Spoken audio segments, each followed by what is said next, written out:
We're back with basically no internet. Judd'z Budz episode 169. Gretzky plus. Pretty sure Sundqvist wore 70 that one year he was in Minnesota. As always, your host Spokesy, joined by my good buddy Mr. At State of Hoppy, who is completely frozen on my screen. Hoppy, if you can hear me, how are you doing? I can hear you. I don't know if you can hear me, but we're okay. I can hear you. I can hear you, but I can hear you perfectly, but wow, is it laggy as far as the actual image goes? And my internet's basically saying we're gonna kill you if you don't log off of the internet. It's like turning red now, so that's interesting. I've never seen that before, so that's good. We've got about like 3 more minutes left with how much stuff we have to talk about anyways, so that's fine. How was your 4th of July though? Very patriotic. Didn't do anything too crazy. It's weird how going to the lake for the 4th is very, very different with a toddler than it is without one. So beverages consumed, definitely not on the same level they once were. Definitely not on the level that 2012 Parisi Suitor celebrations were done. Whoops. Which, let's be clear, those were absolutely celebrations when they happened. So, hindsight. God bless you, Captain Hindsight. Yourself? Yeah. Didn't hurt yourself too bad? No, yeah, it was good. Just went up the street to our friend's house, stayed extremely late. And then that was pretty much it. But yeah, just nothing crazy though. Just I don't know, same old shit. But I'm trying to think, there's something else that happened this week. I think there was, but I already forget. Pretty much just work. That's it. I actually ended up working part of the day on the 4th anyways, just because it was a shit show. So I got to log in the morning, which really was annoying. But now we're here, so it's fine. Whatever. Who cares? Let's see. Why is this is insane, this internet thing. I'm losing my mind. I've already lost it before. By the way, let's just get right into this part real quick, because I hope this takes 2 minutes. I had no idea on this outline what Preds in the community meant. I was like, oh, Jesus Christ. What are we about to do right now? And then I looked it up, and I was like, wow.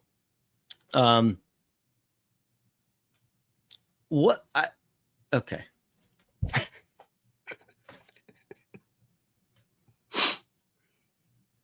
Just watching you process this is incredible. Yeah, no, I like 2 minutes before we started, I figured it out. And yeah, no, Sloth, it's a great call. It's very much the Michael Scott quote, little kid lover energy. It's the craziest shirt I've seen. Well, not ever, but think about how many people had to be like, yep, that's the one that's the one. This is the one, with the face paint and the fact that they are literally in the community hanging out with children, and their shirts literally say Preds in the community. Do you think that was a shirt that was made just really quick, whatever, don't care, and then finally when they went to go hand the shirts out to the players, someone was like, oh my God. Or one of the players well, I'm sorry, what does that say? You want me to wear that? It feels like a possible punishment. I think they drew the line when they started handing out puppies and candy. And players are like, whoa, too far. All right, we're going to jump into... I'm very torn on whether this was them being like, hey, we're going to go viral. Let's do this. Or someone came up with this and no one checked their work because it's like an intern. And then all of a sudden they go to the printer and everyone's like, wait, you did what? So there's no way that this gets through several layers of checking without knowing what the implications are. I'm choosing to believe that this was intentional, and bravo for going viral for it. I think the face painting is pretty wild. Some of the pictures too on the social of them with kids, and it's all Preds in the community focus. I don't know. Some of it's questionable, but I want to believe that this was intentional. They have Jared from Subway come out and wear one of the shirts too. God. Yeah, that's good. It's like, so they're driving around Nashville. Were they driving in those like white vans too? Like it's like the whole on every fucking level. Van, yes. On every level, it's psychotic. Again, this is like very much the vibe to me of It's Always Sunny. The gang gets extreme home makeover edition, where like they think they're going in and helping this family when like it's very clearly a kidnapping.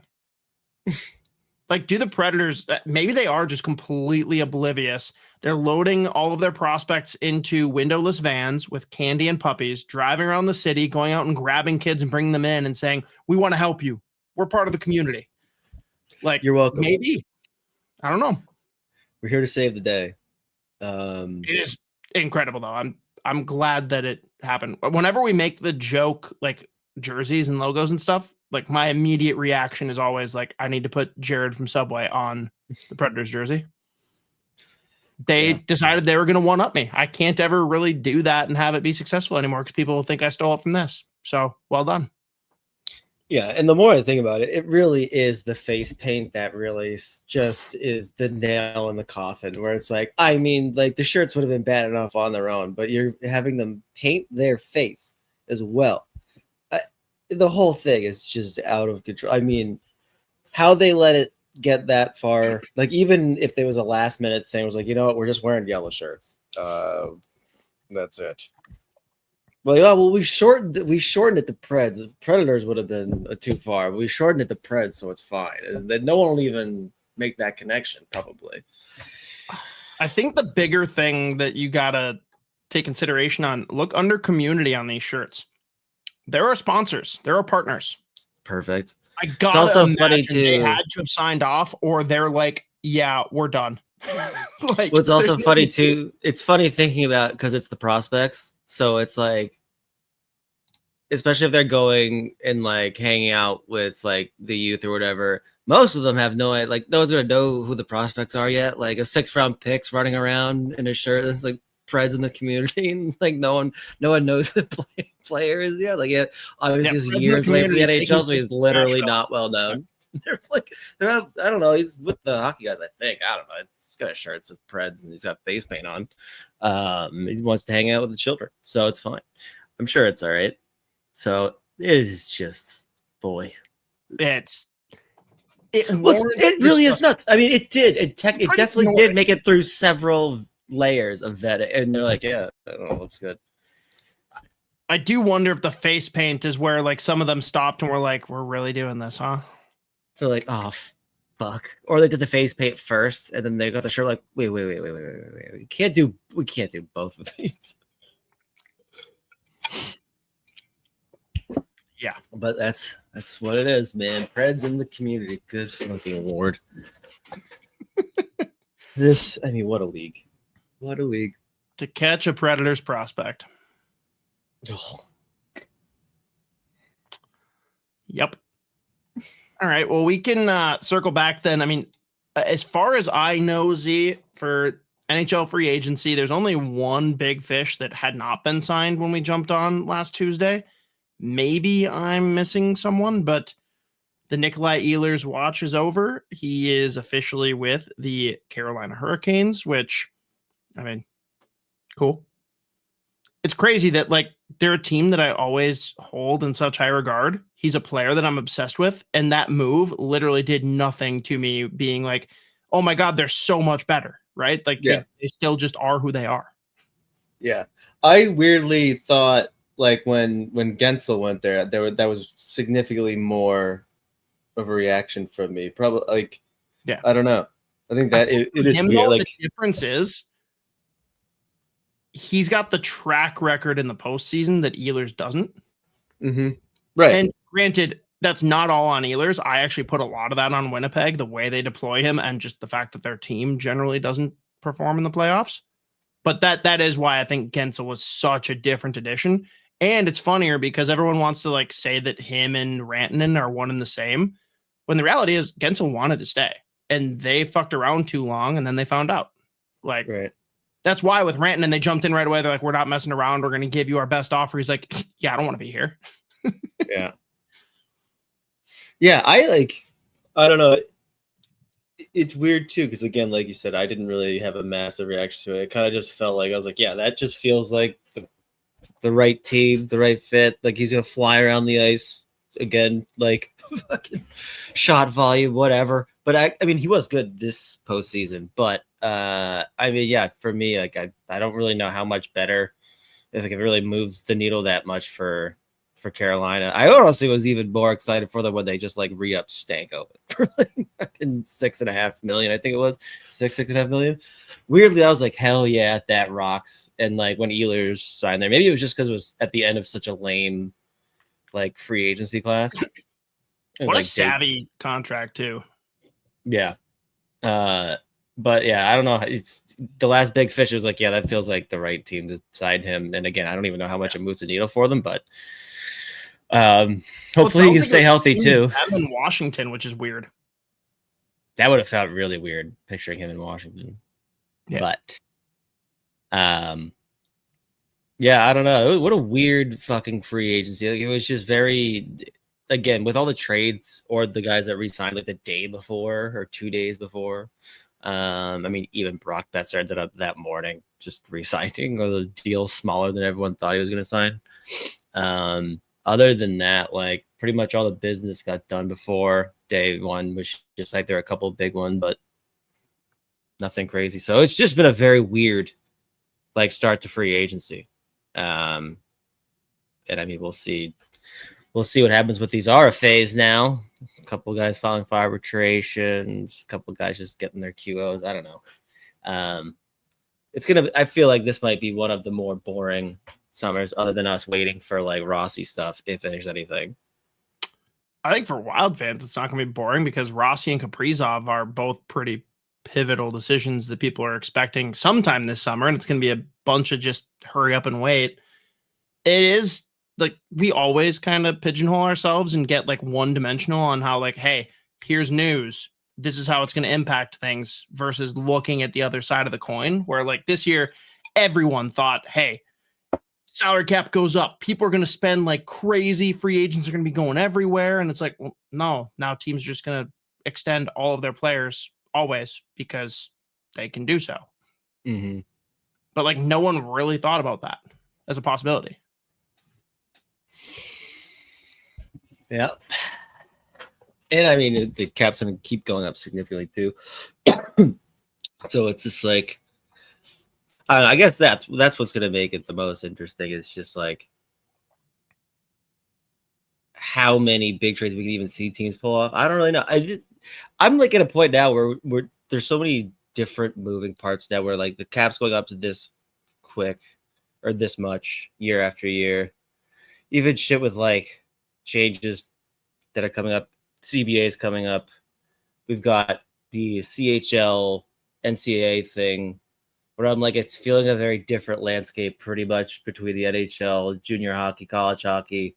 And I think my brain's just like, I don't know, I'm just going to fucking wait and see how this goes. But I'm just like a very weird, like I can't get myself all that fired up about it. But I'm like, everything's confusing me right now.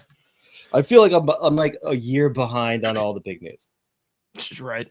Well, and to Cole's point here, like watch there not be a single trade all summer. There probably won't be because on top of the like weird element of people having way more money, 95% of teams are like actively trying to improve.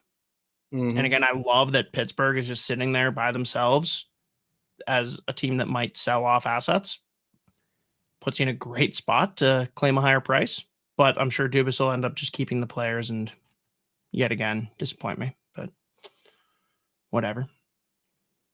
But fun. We can just move on then. Let's just talk Minnesota Wild.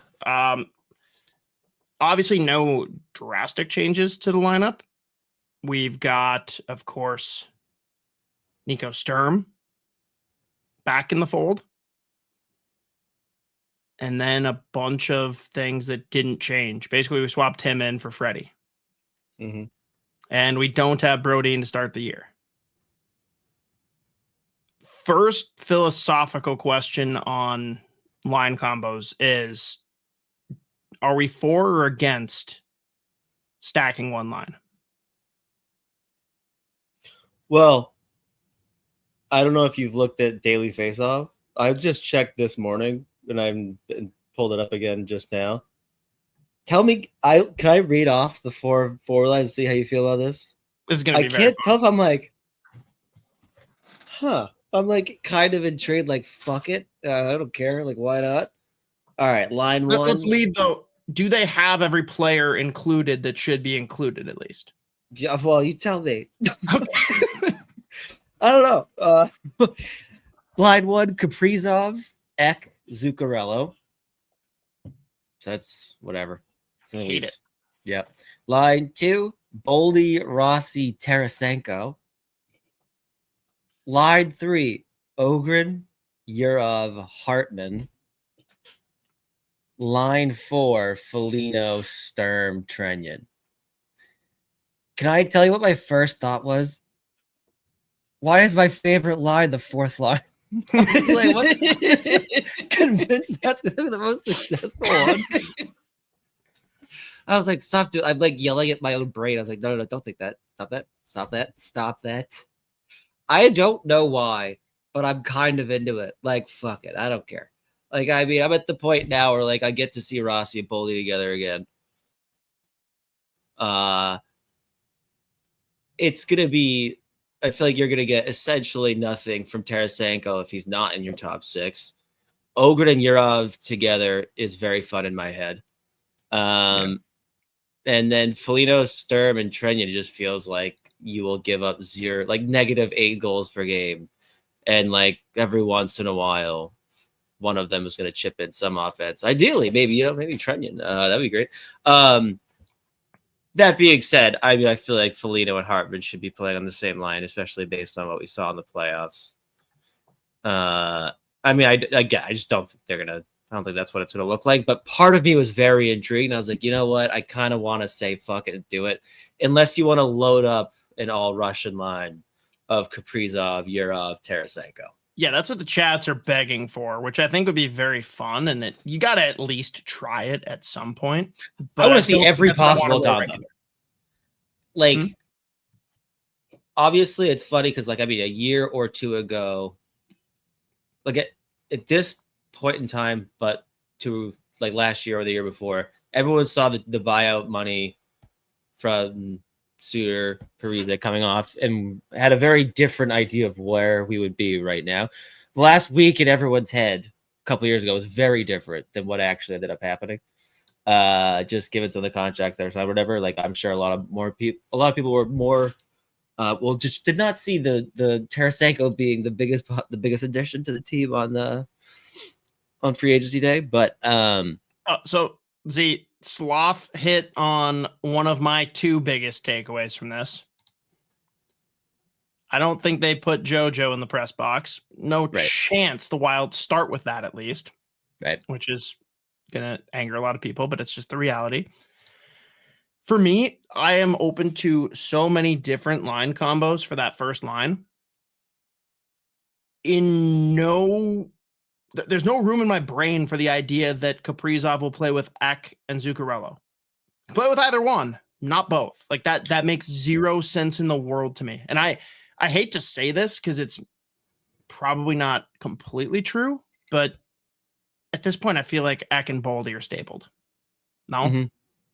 Yeah, I mean, well, we've also seen in the past, like they tried that. I mean, they didn't really, I don't remember how long they actually even stuck to it, but like, I mean, we've seen them try Kaprizov, Ek, Zuccarello before. It just didn't work.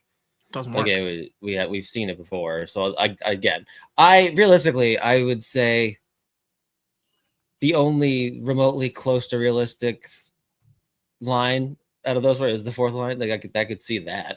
But yeah, no, Johansson's definitely not starting in the press box. I can't see Foligno being on the fourth line, to point made in the comments earlier. I think for me, there's a lot that's like fun tinkering there, but I feel like there's 3 possibilities for the first line. You tell me if I'm off here. And maybe there's more than 3, but these are the 3 that stand out. There's the fun option, which is the 3 Russians, right? There's the likely option, which is Ek, Boldy, Kaprizov, because, hey, at least we've got success somewhere. What I want to see is, assuming things go the way Russo and Joe keep indicating, I think Kaprizov, Rossi, Zuccarello is the answer for the first line for me. Mm-hmm. I mean, we saw it again. We saw that beginning of the season looked pretty good. Everyone producing. And I mean, at this point, I can't even like talk about a Rossi trade anymore. I think we've just really exhausted that. But like, he's not going anywhere unless something drastically changes. Like it is. I partially love that they blew it this hard because they made it so that they made it so obvious that they weren't going to be re-signed. It was almost like they were literally telling the world for like a year that they had no plans on re-signing him long term, which was just like, okay, well, sure. That's a weird thing to tell pretty much the whole league. But I mean, like, he's going to be here day one unless something drastically changed, which I don't see happening. So yeah, I do think that first line should be the Kaprizov, Rossi, Zuccarello line. I mean, we've seen it work before. So that being said, like and when Johansson is going to be the lineup, and I would imagine he slots in for Ugrin. And I'll be honest with you, I don't know if that'll actually, how much it'll actually annoy me. I haven't decided yet. Because I mean, we saw how good he was in the OHL. The last few games that Ugrin played up with the NHL team, he looked good. Like, I think he's ready to play. And I mean, outside of him, like, sliding up the lineup, I don't know. Like, because Johansson and Tarasenko are going to be in this lineup. Yeah. At least to start. And I don't see where else he slides in unless you're going to put him on the 4th line again, which is legitimately used. Like, there's no point. Well, let's play a little bit of a game. I want to know if you think a player is top 6, top 9, middle 6, bottom 6, like where you see that player loosely fitting, and we'll just like make the puzzle pieces work, right? So Kirill Kaprizov, easy one, top 6. Arguably top 1, but we're not going to go that far. And then Ek is the other one I'll kind of lead with here, and I think everyone's default is like top 6, but I'd say top 9 just because of the way he can be deployed. Like, there's no world where he ends up on the 4th line. Let's say trades go the way that everyone wants. We bring in a Tage Thompson, and we think Yurov is ready to be a 2C. Like, there's a world where Ek's a 3C. He fits the mold. More than likely going to be top 6, but I'd designate him top 9. What do you see for Zuccarello?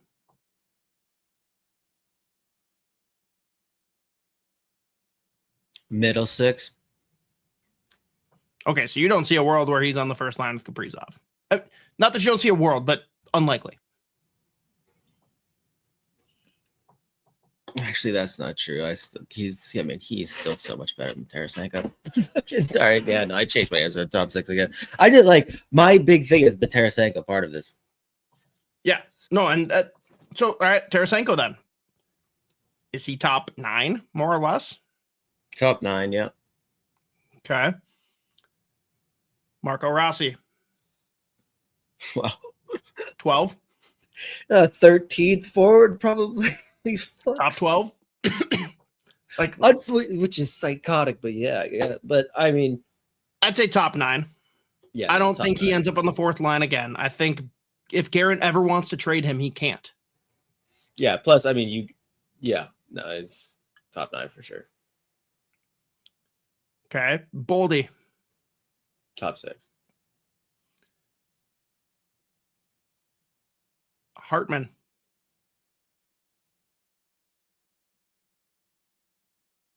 Bottom 6.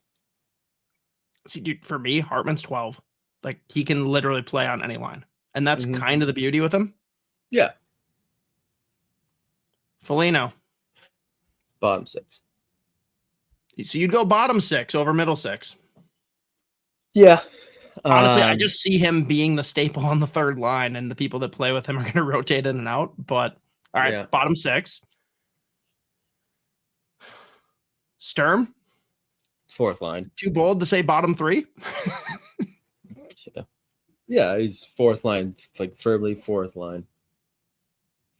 Firmly 4th line. Trenyan. Thank you. Next question.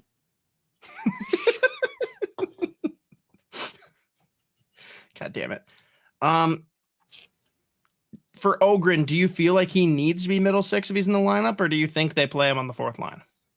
Yeah, and I mean, this also assumes, again, like, this is just like penciling Yurov in, not only in the lineup, but at center, which like is not a guarantee either. You know what I mean? Like, that's the other thing. It could be like Ogren's there on in the lineup and Yurov isn't. Like, we don't really know how that's gonna go. Because remember, like, Yurov looked great last year, obviously, got hurt, got off-season surgery, started the season again, got hurt again, and came back just for the playoffs. So he's played like 7 or 8 games since like January. And obviously he's going to be in training and they have envisioned him as a center. But what if he's, I mean, there's a very real opportunity that down the line he's an NHL center, but he might need to start the wing, which is completely fine. And at that point, like, is he better off here? Is he going to be in Iowa? I can't even remember what the contract situation is with him. But then there's also like we can't just assume automatically that Yurov is in the lineup whatsoever day one. Like, because you could make the argument that given the experience that Ogren's ready to go right now versus we don't really know what we're going to see out of Yurov in training camp or the preseason. Thank God they shortened the preseason. Dude, he's going to play. He is. I disagree. Probably. I'm not saying he's not. World where they kick him to the curb because he can go back to the KHL. All 3 years, which is like almost unheard of. He has an out clause. Yeah. That, I don't know. This was the weirdest fucking clause. Like, fucking drives me insane. It's like, yep. Great. Cool. But, like, it's going to take him really being out of place. Like, he will start the season in the lineup. But if you get 5 to 10 games in and it's just not working, yeah, you sit down with him and ask, like, dude, are you willing to go to Iowa? Figure shit out. We will bring you back up. All's good. If he agrees, cool. But, like, you can't dictate it, and you've got to go in pretty gingerly, I think. But, and the reality is, I got to imagine at wing, he can stick regardless. The real question is he a center? And if so, if he falters there, it's almost asking him, like, dude, do you want to be a center in this league? Do you want a chance to play with Carell? If so, you're going to have to spend a little time in Iowa to figure shit out as a center. Or stay up here as a wing, but you're a wing, you know? Yeah, no, again, I don't even think it's like, let's say he, you know, whatever, training camp, preseason, he doesn't look like he's ready to play center in the NHL. It doesn't mean he's not going to become a center in the NHL long term. It's just like, obviously, it's a significantly easier game to start at wing. And I mean, he looked incredible playing center in the KHL, but I mean, it's still going to be different. But I don't know. Like, to me, it's not like if let's say he's not ready to play center, that opens up more lineup questions for everyone else, not necessarily him. Like you said, he's going to be in, I guess, but like that's when it's like, okay, whatever you're going to put, does that mean Hartman's back to center on that third line? Where, like, what wing does Yurov end up on? Do you want to put him with the Russians? Like, I don't know. Like, it opens up a lot of questions, I guess. But I mean, the good thing about Yurov is he can play all 3-4 positions. He can play on the right, he can play on the left, he can play in the middle. So it's nothing but a good thing. That's a great quote, by the way. Yeah. From Bruce. I mean, Yurov's camp has no idea where Des Moines is and has no intention of learning anything about it. I would have put that on a fucking t-shirt. That is a good t-shirt one. Where the fuck is Des Moines? Never mind. Don't tell me. What do you think about this one, Z? if Height plays well in camp, is there a world where he plays a bit to start the season? No, I don't think he's gonna be in the lineup unless he just legitimately would have to like blow everyone out of the water in training camp. Yeah, I'm in the same spot. I think. And again, it's good if he ends up in Iowa. Go play in Iowa. It's fine. But he's for sure like 90% in Iowa, and I think it's good for him. I think he needs that. Yep. I also need him and Haight playing together down there because that's just too fun. Yes. I mean, here's my rundown of not what I think will happen because I don't think this will happen, but what I want to happen. You run Rossi, Zuccarello, Kaprizov, Ek centering Boldy and Tarasenko to start. I think Tarasenko is a guy that's absolutely going to go up and down the first three lines quite a bit until you find the right fit for him. Then the third line is where things get interesting. Do you have Yurov, if you're going to try him at center and actually try and push him through, do you just have him out there with Hartman and Foligno who are going to make life way easier on him? Takes away some of the creativity and like offensive upside, but just seems like a way more comfortable way to get injected into life as an NHL center. Yes or no?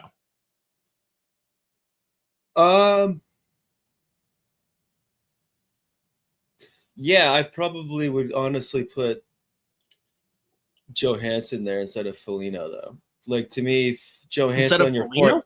Okay. Yeah, Johansson on your fourth line with Sturm and Trenyon essentially gives you nothing.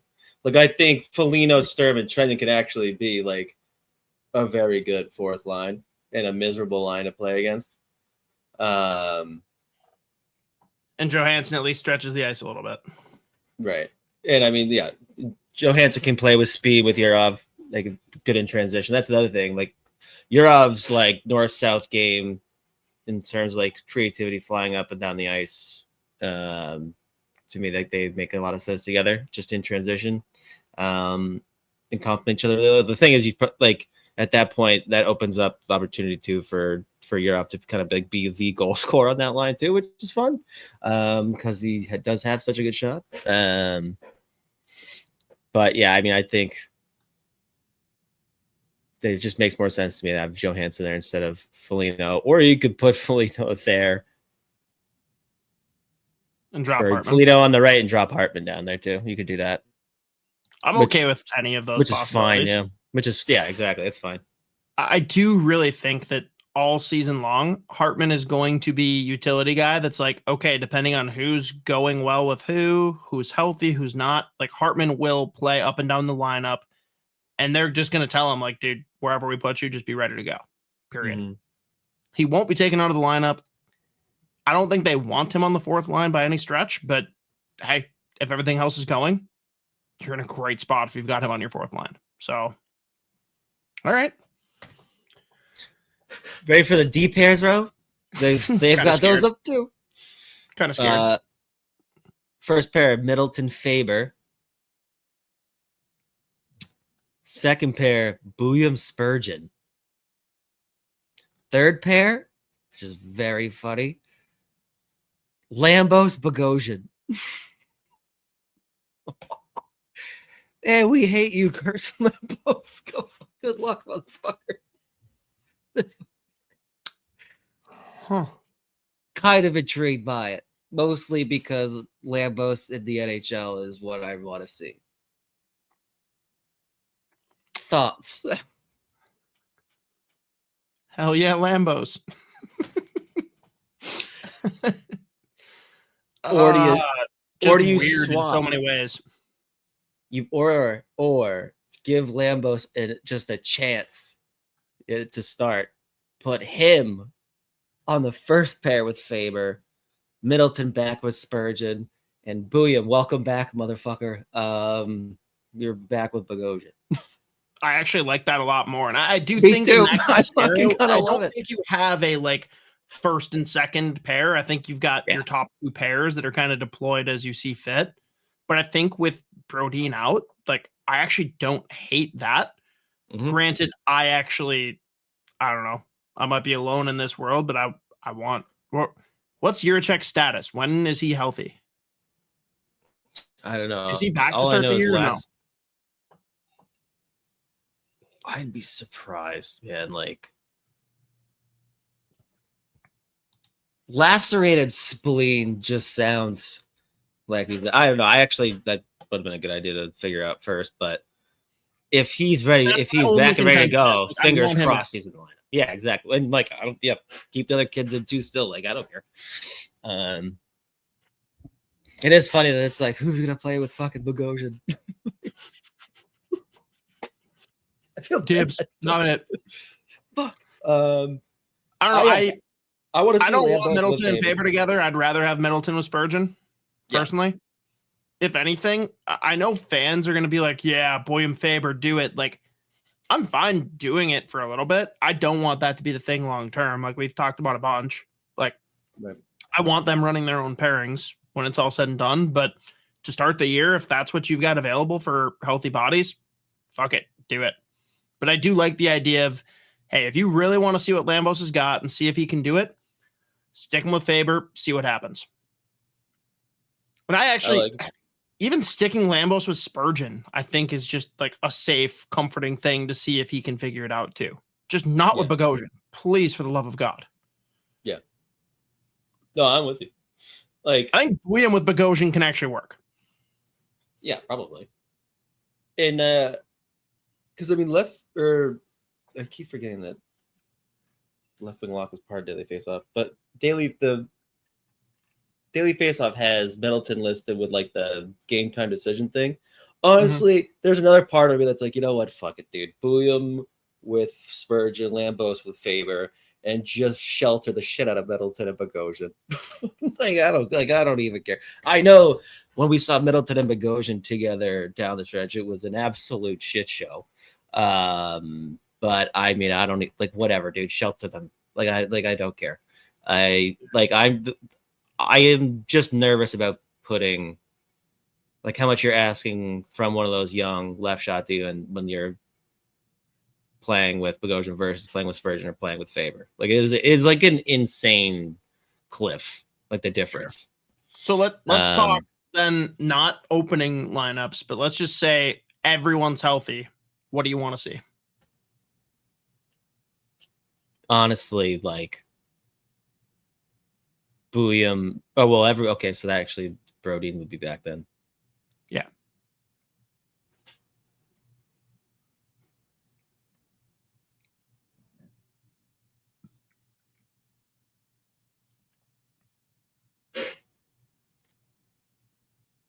I guess back to Brodin, Faber. Answer this question for me. We get later in the year, and Juracek to an extent proves himself, or they at least want to give him every opportunity to fail. Who's his idea? Something you cut out there for a second. You say Juracek? Who is Juracek's ideal pairing mate? In a vacuum, not worrying about how anything else matches up. Like, who makes sense? Who fits with him? Who works?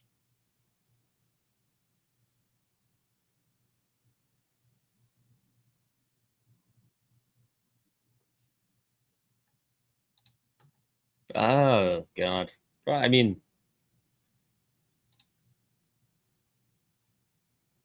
I kind of want to give him Bouillon.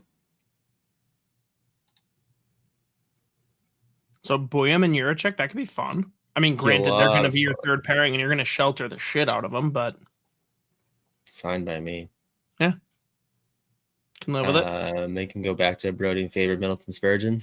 Like, I'm into that. Like, believe me, it's because I know someone brought it up. I think I saw someone said Bogosian can't be more than the 7th. I just don't believe in Hines benching fucking Bogosian for one game. I'd say the first half of the year, agreed. Yeah. I think back half of the year, if he's still playing, we got fucking problems. Yeah, plus it even like whenever Brodin comes back, honestly. Yeah. Because like I can Preds understand them being nervous about like all the kids playing. Like, Yeah. Brody, Favor, Spurge, Booyam. Do you think Middleton Juracek could work? That scares me a little. I think it could, but I mean, it is just crazy how we've seen. It's also like part of it is you just at this point assume Middleton has to play with Spurgeon. Like That's it's where my head's crazy. at. It's like we've seen him with like a few other guys, and it just does. It's like it's another thing where it's like the drop off between him and Spurgeon, and then him and whoever else has been. It's been like unbelievably noticeable.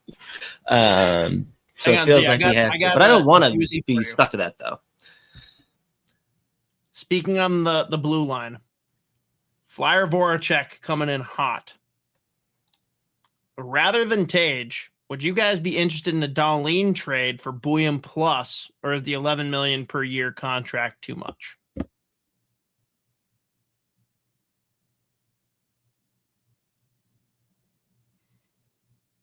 I think the 11 million paired with the fact that you've got, or how many years does he have left? I think it was a year 2 in. It's a year 2 in that Pretty early contract. into it. Yeah, you've got Kaprizov coming up. Is Boldy up before fucking Dahlin's? Boldy's got like 5 years left, doesn't he? Right, and I think Dahlin might too.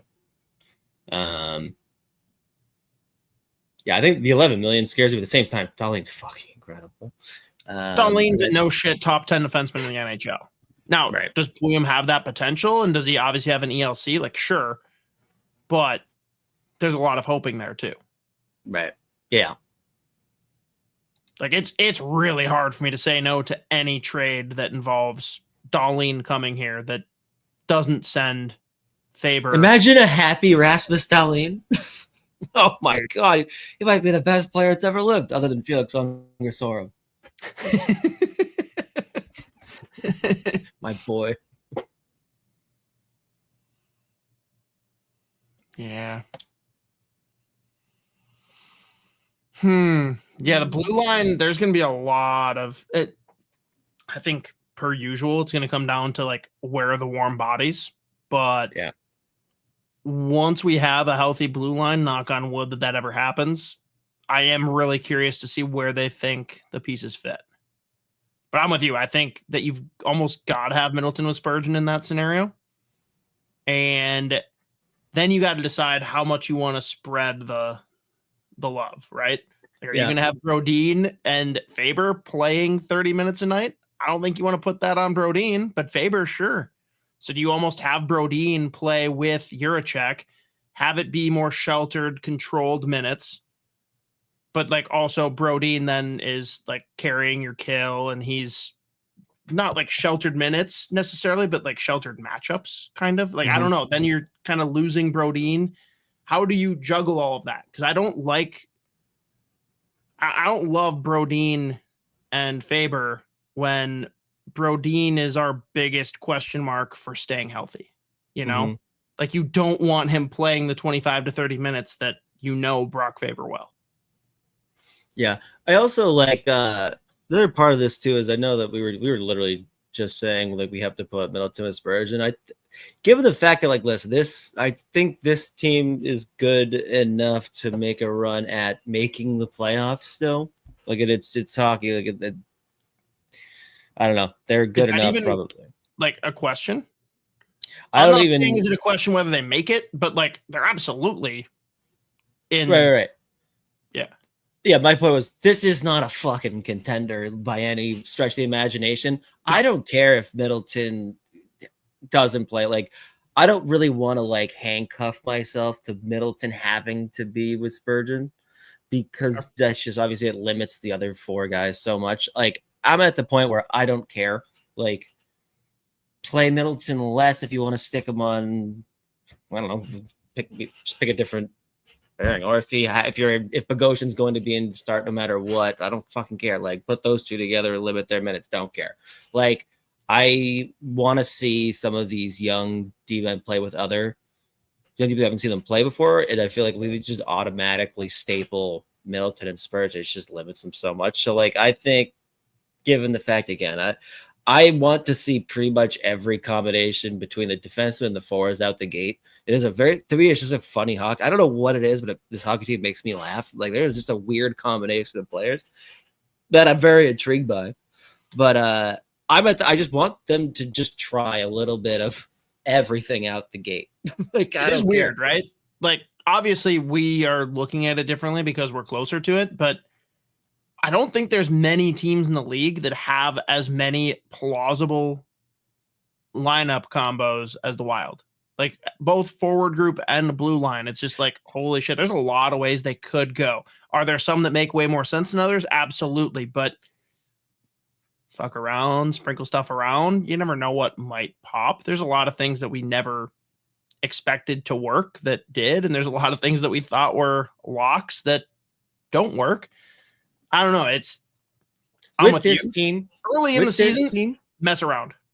Yeah, like you said, like the variability of this lineup is so funny to me. Like, there's gonna be nights where fucking Ryan Harmon's gonna be on their third line doing whatever. There's gonna be nights where he's on your first line. There's gonna be nights where he's pissed off everybody he's fucking watching.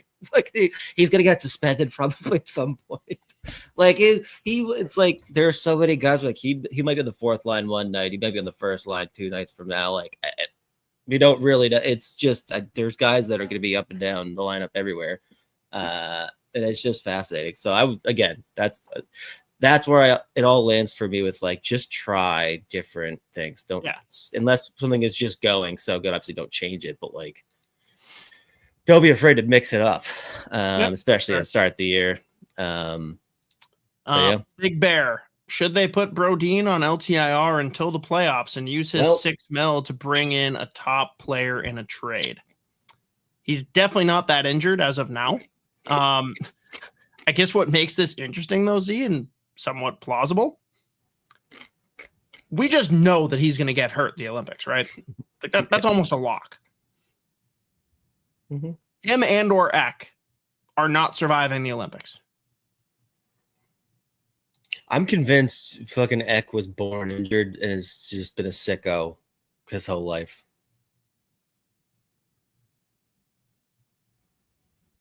But yeah, I mean, that's another thing too. It's such a given that half the lineup's going to be hurt at some point this year. It's not even like worth entertaining anymore. It's like we have to fucking do the projections assuming health as of right now. Minus like Brodin obviously right now. But yeah. And then Gustafsson Valsa, that's going to be an interesting one too. Let's say Gustafsson does not get off to the hottest start. And how hard are they going to have to lead on Wallstedt? I'm all about it. And Cal Peterson now. That's right. They did bring in Cal Peterson. I actually like that move. I thought that was a nice little move. Dude, okay. Throw all the shade and hate at me you want. Part of me, I love Phil Gustafsson and I want him to crush it this year, but like there's a small part of me that wants him to suck out the gate because I just need to see all of the hypocritical fans that wanted him gone so bad last summer, then defend him with their lives and say he's their favorite goalie that's ever played, and then have them all turn back around again and be like, I told you he fucking sucks. Just like people are so dumb. I can't handle it. I just need like a little jolt to the system early. Like I just need him to be bad for the first 2 weeks to see all the outrage and then be like, oh, things are okay. Well, that paired with then Wallstedt steps in and his lights out, looks like the goalie that was drafted. And everyone's going to be like, fuck, I also said that Wallstedt was the worst goalie of all time. But he's going to be a bust. I love the goaltender fucking discourse is always just like, what are we talking about, dude? I mean, I don't know. I'm confident in Wallstedt still. Like, I'm confident in both. I love that tandem. Yeah, I like whatever. Like, I don't know. I think there'll be some like bumps in the road for Wallstedt for sure, but like, I don't know. People have given up on him so freaking fast. AKA being a young goalie, you know, like being a young goalie got drafted high. That's it. He's 22. He's 22 fucking years old. Dude, Mark He's got a couple Stromkowski games under was his like belt. 28 years old. Like, people, wake the fuck up. Come on. He's 22. He's got a couple of fucking AHL All-Star games. He's got a couple of NHL games under his belt. He's got like 1 or 2 shutouts in the NHL under it. Like, he's like, whatever. He had a bad year, but he also got hurt 3 different fucking times last year. He also got like dragged hard by miscommunications and let's be real. Hey, just you're gonna be our Billy third goalie to start the year. Yeah, we're gonna run 3 goalies and it's gonna work. Like, Billy, there's no world where you thought that was gonna work. There's no chance you thought that made sense. Like, He's the gonna love fact it. that literally for He's 4 gonna- months straight, Russo would jump on with Joe and I, make appearances on Fellowship of the Rink, and his first thing is like, I still can't believe they're telling us that there's going to be 3 goalies. I don't understand how this is possible. Why are they saying this? It doesn't make any sense. Like, come on. So, yeah, when a kid is promised that he's going to be in the NHL, when he gets a contract that supports that, and then he's buried down in Iowa for the entire year and the team fucking sucks, so his numbers look even worse down there and he has no chance to work his way back up and he deals with injuries, like, yeah, you're going to have a bad season. Jesus Christ. Now, am I going to sit here and tell you that he's a lock to be a starting goaltender in this league? No, that would also be crazy. But to just rule that out because of one really weird season with a lot of circumstance attached to it is crazy. It's crazy. Yeah. Yep. But yeah, Cal Peterson's going to be our starter. Just wait. It's gonna be the Hart Trophy winner. All right.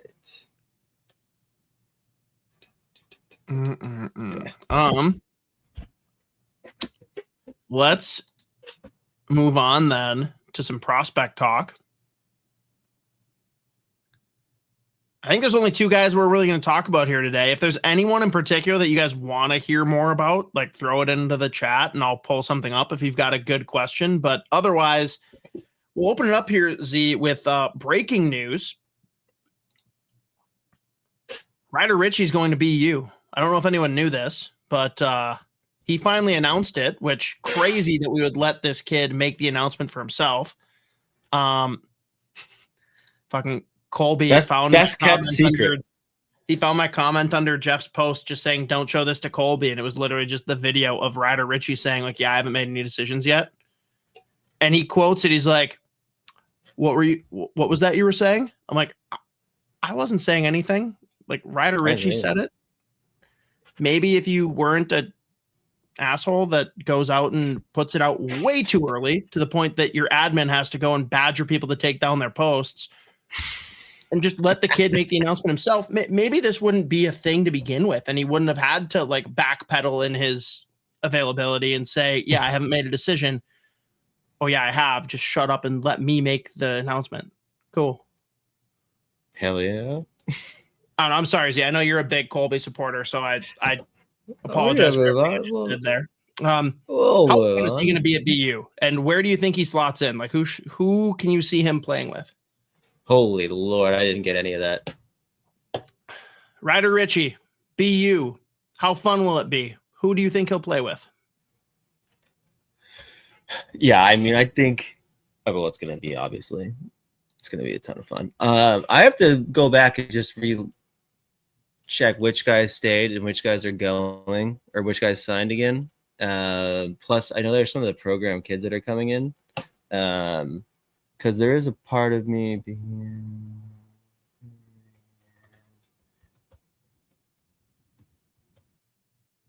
There we go. Nope. That's not what I needed. Oh, good. And I'm frozen again. No, you're not.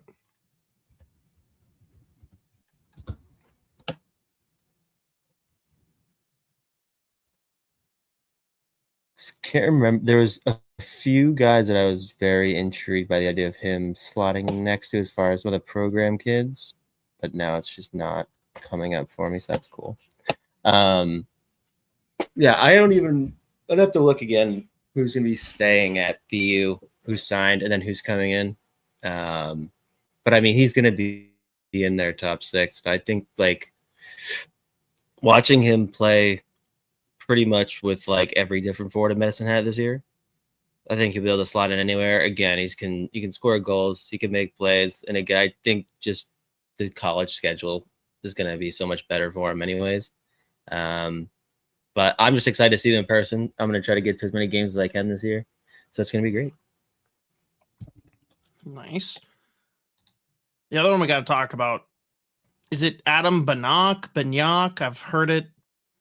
It's Banach. Pronounced a couple ways. Huh? Banach, I think. Okay, Banach. Going to be playing in the OHL, which is definitely fun. Any thoughts here? Yeah, I mean, the fact that he's going to go gets second overall CHL import draft, goes to Brantford. At this point, between him and Jake O'Brien, Brantford might have the best 1-2 punch as far as centers go in the OHL. Like, both high-end playmakers, both defensively sound like they play the game at 200-foot level. And again, just seeing him continue to play in North America is going to be great. So I'm very excited to see him with Brantford. And that power play is just going to be disgusting. Plus, they've got like power forward Sam McHugh there as well. I imagine he ends up playing with Sam McHugh, the kid they got drafted with the Leafs. I forget how long ago, but that's going to be good too. I'm excited to see that. Excited to see that team play. But him and Jake O'Brien on the same power play is terrifying. They may never shoot, but like the passes are going to be unbelievable. Oh no, it's the Not Weird Wild commercial. Zuccarello and Kaprizov back and forth with the coffee. Mm-hmm. It's going to Brantford. Be their first power play unit. It's crazy after the conversation we just had that the guy that comes in and ends up actually filling the coffee and leaving is Hartman. Hell yeah. Case in point. Cole. And the Bulldogs having Banach at 5'7" and Karmanov at 7 foot is comical. It's the best. Oh my God. And I guess going off of more of the Ritchie talk, let's we gotta at least address his line mate who he torched with, Gavin McKenna. Now rumored to be landed with Penn State, no longer considering Michigan State. What a world we're in. So I love this because obviously Penn State hasn't had a player remotely close to anyone. They have never recruited a player obviously like this major, like as Gavin McKenna obviously, but like any really like there've been very few guys come through there that have had that kind of like shine. What? There's someone that's joining him this year. Well, yes. So Jackson Smith was that guy. And then McKenna steps in, which again is completely different. I have heard, I don't have the number. I don't know the number. I heard the NIL package that Penn State offered to McKenna was legitimately, it's for hockey at least, was insane. Like they were blowing every other team out of the water. You know what's even funnier? You're aware of who's funding a lot of the NIL for Penn State, right? Oh, weird. The guy that wants to hopefully land him next year in the draft. They're picking Pagulas, first again. they can't They're help picking themselves. first again. The Sabres are going to suck. You know, no one's said this yet that I've seen, but I'm sure this joke has already been made. But how funny is it that the Buffalo Sabres are now Terry Pagula's third favorite team? Oh, my God. Whoops. That's brutal. Not to lie. Dude, but yeah, it's gonna be sick, dude. He's gonna rip it up, obviously. But they've like Charlie Serrato's come back. He just lit it up with them last year. Jackson Smith coming in. He's gonna be a ton of fun to watch play college hockey. And again, I said this last week. I think Penn State is gonna be a great spot for Jackson Smith to like just refine his game, though he's not like forgetting that he's not a forward when he's on the ice. The funnier joke than the Sabres stuff. Today on the sheet, Greg Wyshynski was on with Merrick, and his comment was that it's great that McKenna is going to be able to get ahead of acquainting himself with Western Pennsylvania. Because everyone just assumes he's going to Pittsburgh. That's good. No way, that's anything. Damn it. It's crazy though. Like, there's no number that's too much for a Penn State where they're at in their program trajectory to bring in Gavin McKenna, because it's going to do so much for that university to forever have Penn State logo associated with first overall pick Gavin McKenna. It's insane. Mm-hmm. They've got 33 commits for next year's roster when the max is 26. And a lot of them are coming from the CHL, and there's others that are rumored to still potentially be slotted there. Is Penn State way too focused on the short term and fucking themselves in the long term? I mean, like, potentially, but you got to imagine a couple of these guys are end up being one and done. I just pulled up the other guys that are going to be there. Forgot Lev Katzen going to be there too. Luke Misa. Porter Martone's been rumored. Yeah, yeah, no, a lot of the doesn't make the Sharks. He might end up there. Like, yeah, no, that's what I think it was Cam Robinson was saying earlier today. Maybe it was yesterday. I can't remember. But like, there's still a lot of the top guys that got drafted this year out of the OHL are still debating where they're going to play. Even like Sean Aitchison, they're not sure if he's going to go back to the OHL next year. Obviously, you just said Porter Martone. Like, there's a lot that's still up in the air, which is crazy.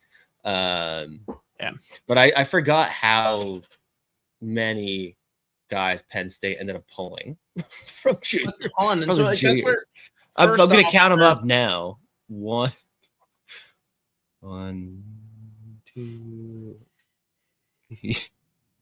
Oh my God. 4, 5, 6, 7.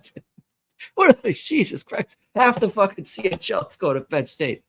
That's what I'm saying, dude. And so, one, even a goalie. Do you throw away any goodwill you have with prospects being like, well, I don't trust that you're going to honor me coming? That's more side thing, whatever. If you're a good program, people are going to want to come. I'm more wondering, are they like bringing in way too much random chaos, one and done guys that it's going to hurt their chances to actually contend? Like, realistically, how many teams win the Natty that have a bunch of one and dones? It doesn't really happen. And right now, they're at plus 500 to win the Natty. Next closest is plus 900. That feels insane to me. That's insane. There's no chance. Yeah. I will take bets if people want to be placing that. I will be the bookie for you and take your 5-1 money. Yeah, I mean, I still think even like in similar type scenarios to this one, you're still gonna have your guys like Aiden Fink was a fucking 7th rounder for Nashville a couple years ago. I think I forget exactly what he torched last year. Like, you're gonna still get those guys that are like on teams like Penn State, other teams that are bringing in a lot of top CHL talent anyways. So I don't think it'll like. And plus, if you keep recruiting and keep throwing money, like, you're going to be able to still recruit these one and dones that are going to be winning you like games anyway. So, do you think that if they don't make the Frozen Four, the money's enough to get the guys there? Or do you think the Frozen Four is what really solidified bringing in all these guys?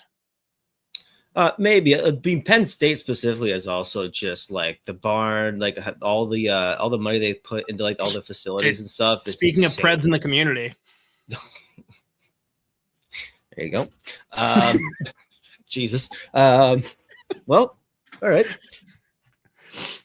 Didn't see that one coming, but I think like places like Penn State, like I know, has just put so much money into the hockey program over the last few years that it's a very attractive place for guys to go play. Either way, so I don't know. Yeah. It is really interesting too to see how all this is going to evolve. What makes NCAA hockey unique compared to pretty much every other hockey league? Well, outside of the schedule. Outside of the schedule.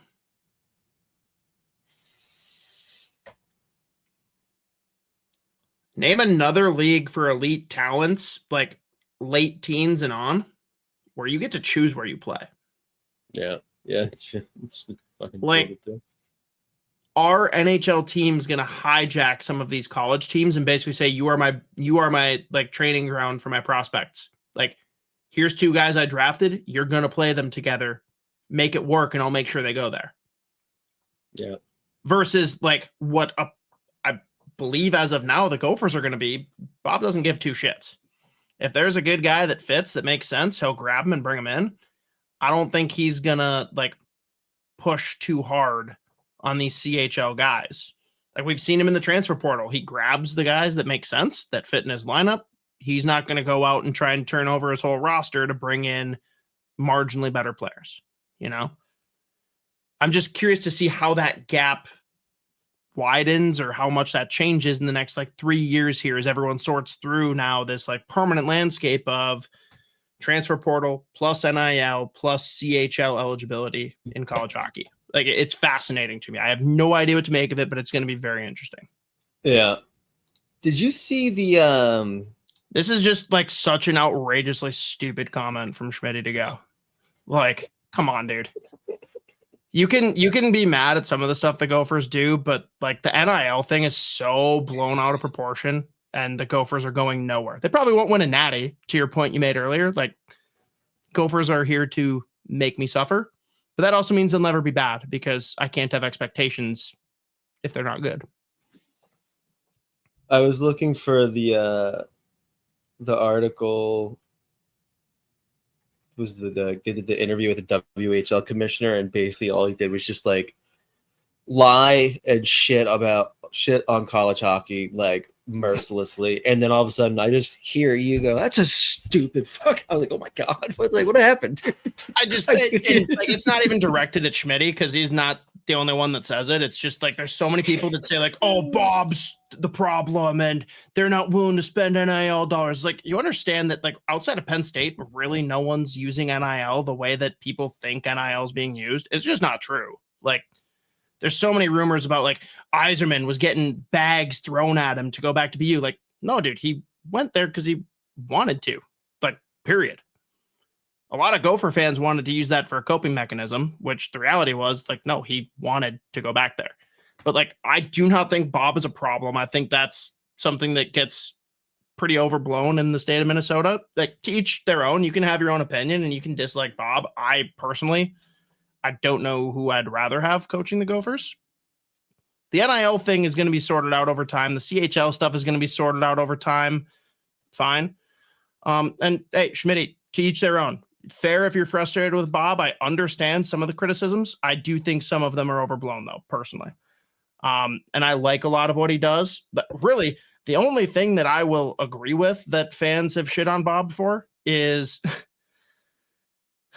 what he did for the end of the 23 national championship game. Yeah, that was egregious. Couldn't have done more of a shell prevent defense. They were up 2 goals in the championship game. That was a combination of coaching and just players like galaxy braining the whole situation. They should have won that game. And my dad, who knows very little about hockey, looked over me. He's like, Gophers are going to fucking lose this, aren't they? I'm like, they sure fucking are. And that was when they were up 2-0. That I have no problem criticizing, but I think that a lot of what happened this year, I'm not going to lay at Bob's feet. I don't think the game that they lost to UMass is on Bob. But I understand if he's not your cup of tea. It's fair.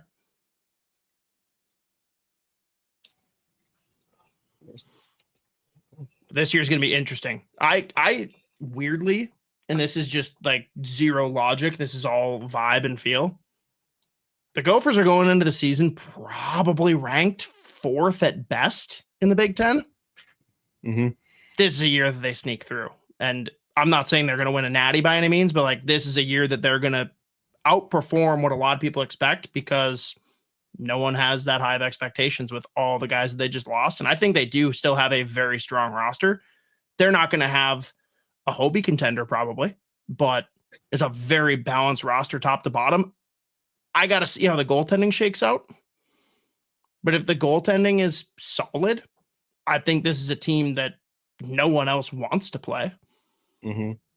But I mean, what, Z, would you say they're probably fourth going into the season as far as the Big Ten? Big Ten projections probably. go? Probably. I mean, am I missing someone? Are they even 5? But again, it's weird having the Gophers be a dark horse. And I think it could potentially play in their favor. Right.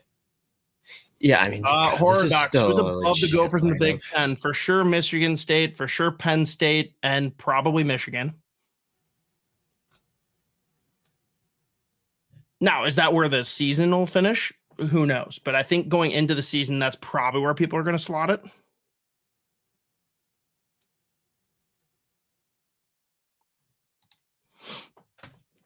Dude, they're fucking defensemen.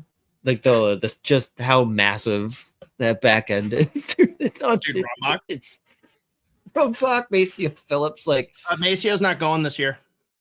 Oh, okay. I made the mistake. We had Bob on a couple weeks ago, and I think that episode's dropping this week. But I said, I'm like, what's it like having 2 monsters like Rombach and Phillips coming in? He's like, well, Maceo's not coming this year. I'm like, damn it. Okay. Sorry. Yeah. I looked at college hockey news. Above the Gophers. Yep. College hockey news just has him going there, but whatever. That's I thought I had seen that too, but if Bob says he's not coming, I guess I believe him.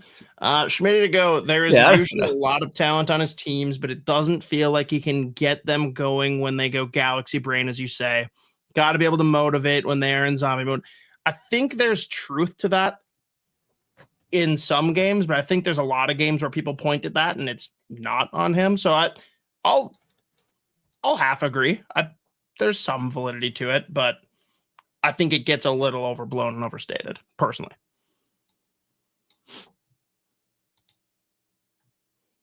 But yeah, Gavin McKenna, sick.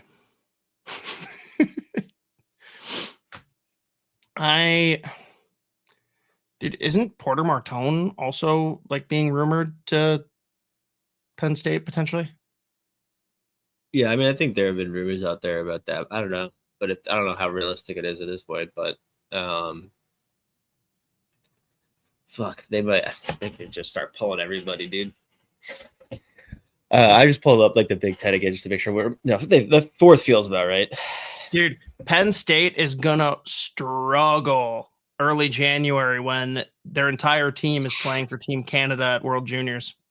They have to forfeit. Like we don't have anyone left. That's okay. We can forfeit 4 games. That doesn't really hurt us in the long run.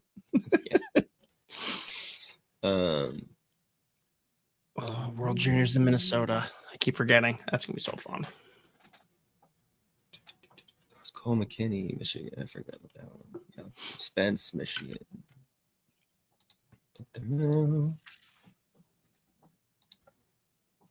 Oh, I forgot Jaden Perron to Michigan too. Anyways, yeah. So where did you land on that? Gophers likely coming into the season number 4 in the Big Ten? Yeah, probably.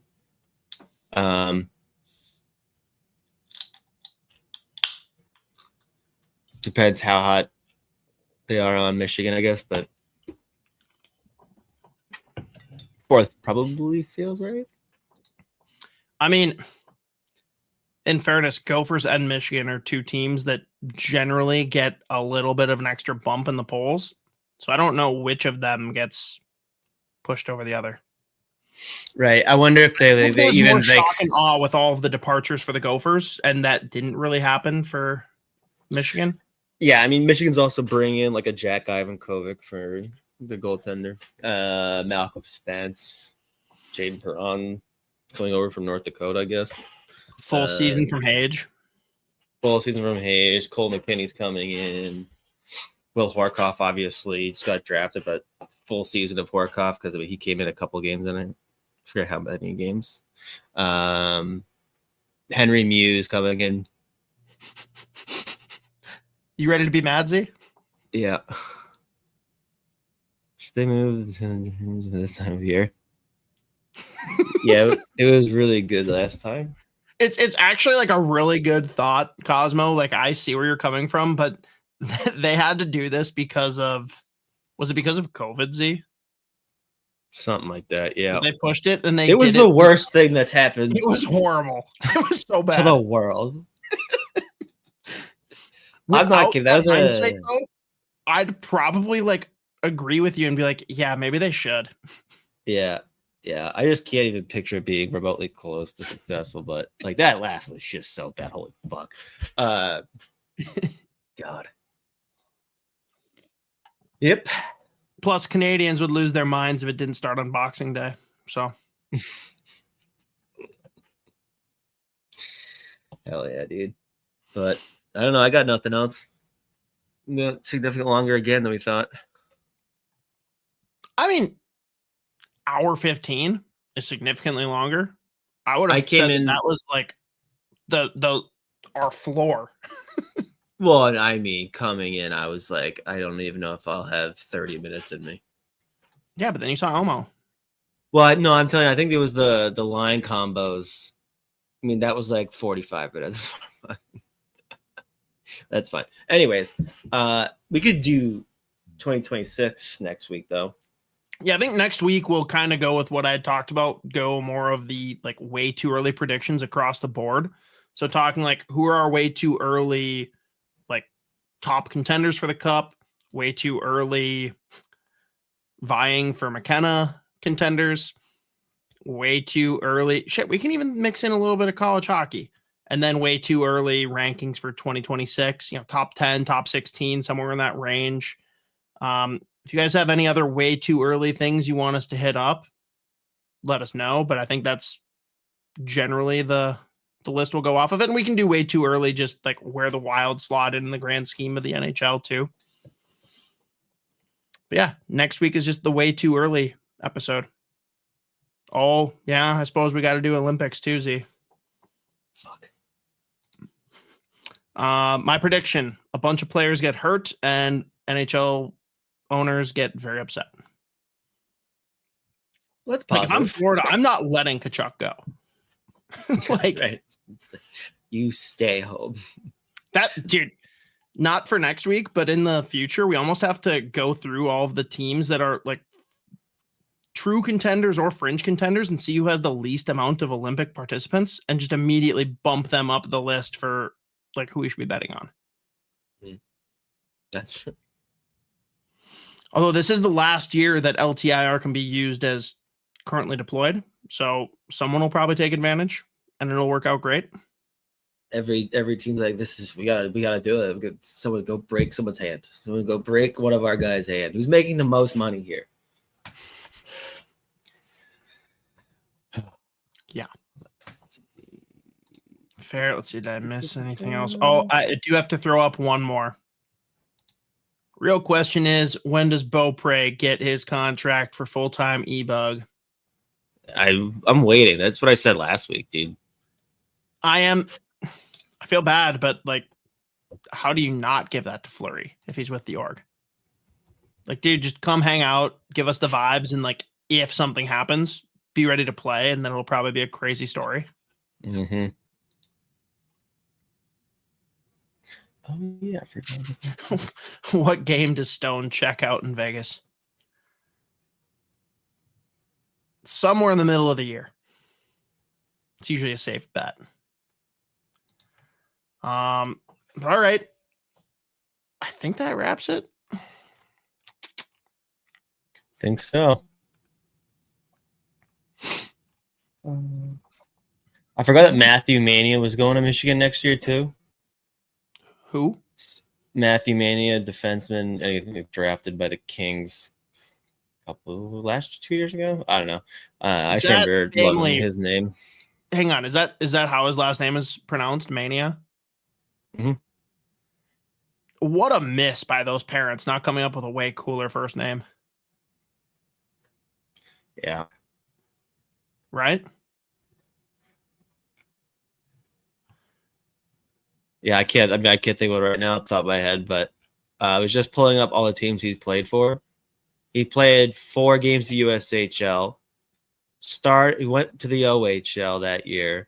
for Sudbury, so he played for a Canadian OHL team. Then this past year, he played with Flint in the OHL, so he's played for an American OHL team, and now he's going to play college hockey at Michigan. There it is, Schmitty to go. Pyromania. There you go. Nailed it. See you next week. Megalomania. Fair. Oh, man. All right. Peace out, everybody. Later.